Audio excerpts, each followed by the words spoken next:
ایک بھائی نے بڑا اہم سوال کیا، بہت ہی اچھا سوال کیا ہے، اور اس طرف کسی کا دھیان بھی نہیں ہے۔ میں نے بھی بہت سی جگہ دیکھا، کوئی اس طرف غور و فکر نہیں کرتا۔ اب ان کا سوال کیا تھا یہ آپ سن لیں۔ انہوں نے یہ سوال کیا کہ حضرت میں جب مرغا لینے گیا تو جو مرغا کاٹنے والا تھا، ذبح کرنے والا تھا، اس نے جب مرغے کو ذبح کیا تو مجھے اس کے تکبیر پڑھنے کی آواز نہیں آئی۔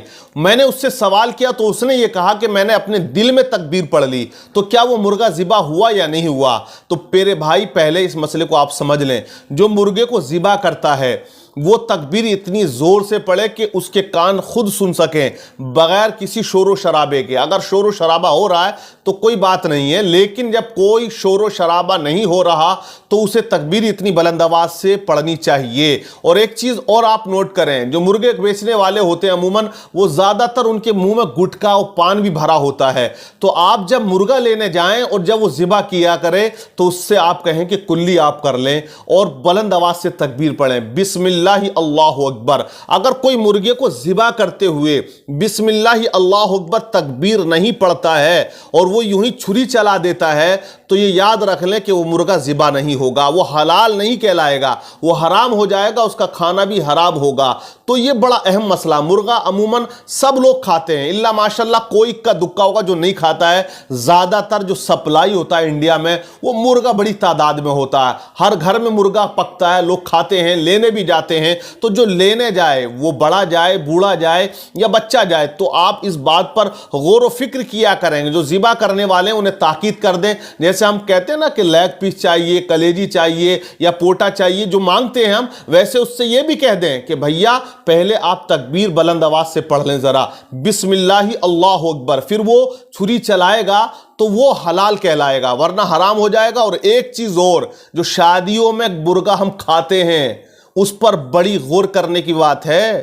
آج جب مرغا کٹنا نا 10 کنٹل 5 کنٹل، تو جو ذبح کرنے والے ہوتے ہیں، مجھے بتایا گیا کہ حضرت ہم نے دیکھا کہ شادی کا مرغا کٹ رہا تھا اور وہ یوں ہی بس حلال کرتے جا رہے تھے، حلال کرتے جا رہے تھے اور باتیں کرتے جا رہے تھے اور اسی طرح وہ دیے جا رہے تھے۔ تو جو میرے بھائی شادیوں پر مرغا کٹاتے ہیں، اپنے گھر کے لیے شادی میں دیتے ہیں بارات کو، مہمانوں کو، تو یار اتنا کام ضرور کیا کریں۔ جس سے بھی آپ نے پولٹری فارم والے سے، جہاں بھی آپ کا مرغا طے ہے، ان سے آپ جا کر کہیں کہ ہمارا بندہ یہاں موجود رہے گا اور جو ذبح کرے گا اس کو تکبیر کی آواز آنی چاہیے۔ کیونکہ جب بہت زیادہ مرغے بندہ کاٹتا ہے نا تو وہ کام نپٹانے کی سوچتا ہے، اور وہ ایسے مرغے کاٹ دیتے ہیں، بس ان کی گردن اڑائی اور دیا، اور وہ بس صاف کیا، پیس بنائے دے دیا، وہ پکاؤ، براتیوں نے خوب جما کے کھایا، اڑا دیا، اور بس سبحان اللہ ماشاءاللہ کہہ کے اڑ گئے، ماشاءاللہ بڑا اچھا بنا۔ لیکن اس طرف صاحب خانہ کو دھیان دینا چاہیے۔ حالانکہ گناہ گار تو وہ ہیں جو کھلا رہے ہیں،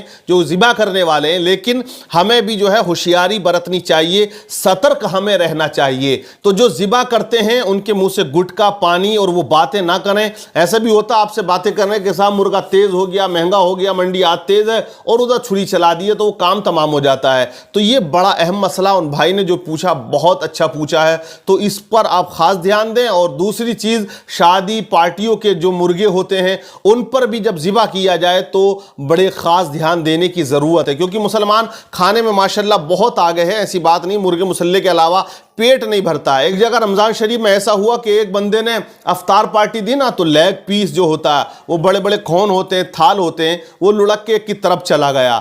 تو وہ جو لیگ پیس جس کی طرف تھا وہ تو خوش تھا۔ اب جب افطار کا وقت قریب آیا، اس کے سامنے والے نے جو تھال تھا، جو پلیٹ تھی، اس کو گھما کے نا اور ٹانگ اپنی طرف کر لی، تو اس کو غصہ آیا۔ اس نے کہا یہ کیا بدتمیزی کر دی آپ نے؟ تو وہ کہنے لگے جناب اس میں مسئلے کی بات تھی۔ وہ بولا مسئلہ کیا تھا؟ بولا مسئلہ یہ تھا کہ مرغے کی ٹانگیں کعبے کی طرف کو ہو رہی تھی، اس لیے میں نے پورب کو کر دی ہیں۔ تو کھانے میں مسلمان بہت آ گئے ہیں، ایسی جگہ پہ انہیں مسئلے بھی یاد آ جاتے ہیں۔